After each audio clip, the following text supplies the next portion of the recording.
this is 2-in-1. It's a battery, so if you want to charge your phone with it, you can use this to do that, but it's also a hard drive. So this model is the 1 terabyte version, and this was primarily designed as a backup device, either backing up from an SD card or from your phone. So if you run out of storage space on your phone and you don't want to lose your files, you can very easily back up everything to this device, and then if you want to, you can transfer those files to your computer or anywhere else. This was sent to me so I could test it out and make this video. There's some things about it that you need to be aware of, but first let me show you how to set this up and use this. So this is the H30. Here's the hard drive and power bank. If you look at the ports, it's got USB-C, USB-A, and then I honestly don't know what to call this, a USB micro plus or something that you can use for data transfer. Now it does have an SD card slot, not a micro SD card slot. Kind of interesting choice.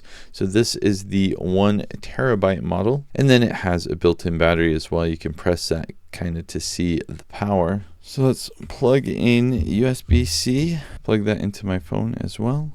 It asks if I want to use it for storage. I will say okay. And the app to download for this is called the NEWQ Drive. So let's go ahead and try this out. Here it shows that we're connected, that we're not using any space. We could go view all the photos, but we don't have any photos. So what we want to do, let's go over to phone.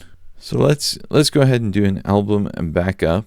And it automatically found a bunch of folders in my phone that it has selected for backup. So by default, it's just the camera folders. And for me, that's fine right now. So let's go ahead and do backup now, and we'll confirm. So right now you can see it's going through all of the photos on my phone, backing everything onto this hard drive. You can see that the blue light is flashing to indicate that it is running. I can feel the hard drive in here spinning. It is a hard disk drive. It shows you as it's going along how much space we can free up now that it is backed up onto this hard drive. Let's go ahead and cancel with what we have. Now if we look at the hard drive, you can see that it's using up about half a gig. So we can come over here to pictures, and now we see the pictures that we backed up on this hard drive, and we can kind of browse through them.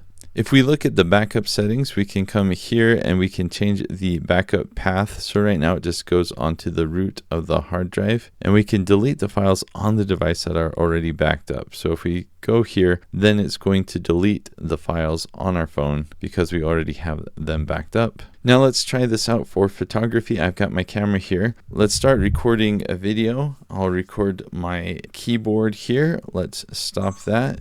Now we'll take some pictures. Take a picture of me talking with the mic. All right, so now that we have some photos and videos on this SD card, let's go ahead and plug it into here.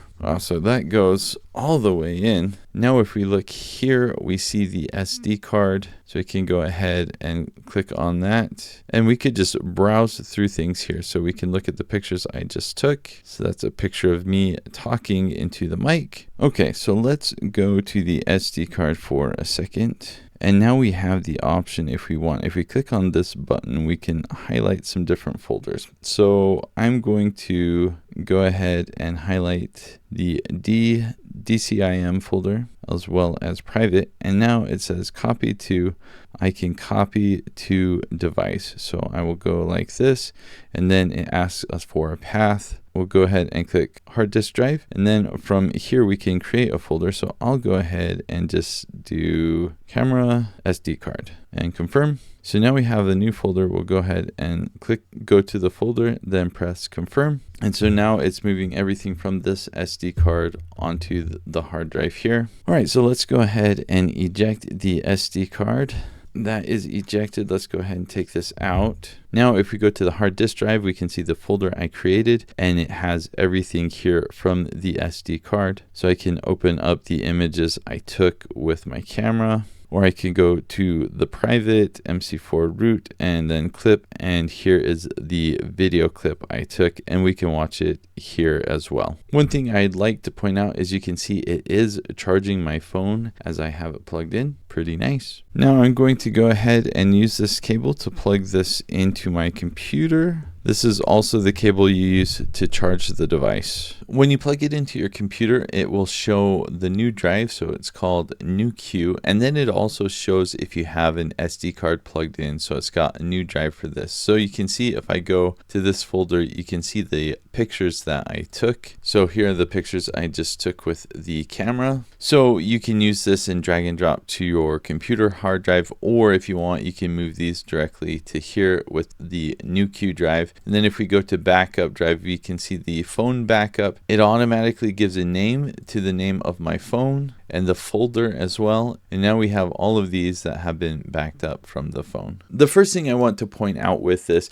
is I don't think you can charge it via USB-C. I've read the manual. It doesn't mention USB-C charging. You need to charge with USB micro, and you can see there's kind of an icon for charging over here. I have tried to charge with USB-C and nothing comes on. So you don't want to lose this cord, but even if you do, if you have another USB micro cord like this, you can still plug it in with that cord. Just plug it into this side and it will still charge. The other thing to be aware of with this is for the USB-C port, you can see it has an icon for a phone. So I've used it with my phone, works perfectly fine for that. And I have tried to use USB-C to transfer data files to my computer. I did not get that to work. So at least in what I tried, it only works on the phone. Maybe it works on some computers and just not mine. Not exactly sure. And the manual doesn't really help out in that regard either. But this USB micro cable definitely works for the computer. What I've been most impressed with for this is simply how easy it is to back up your phone video and photos to this. You will need to download the app, but once you download the app, it kind of figures things out for you and it just asks you some basic questions. You press a button and then you're good to go and you can back up everything to here. Really easy. Now where I struggled a bit more and I read through the entire manual, it didn't really help out with, was transferring files from the SD card to the hard drive here. As you saw in the previous clips, I was able to figure it out. It didn't really explain that in the manual. And honestly, it's really easy. It's just that the UI on the app, I think, could be improved. Once I figured out that you have to go to the top right corner and press the select all icon or whatever that is, then it became very easy. But that's something to be aware of, is you can do it, you just need to know how, and it doesn't really talk about it so much in the manual. So what's really nice about this is, say you're on vacation or something like that and you take a bunch of photos, you've got your mirrorless camera, or you're just taking photos from your phone or something like that, and if your camera storage or your phone storage fills up all the way,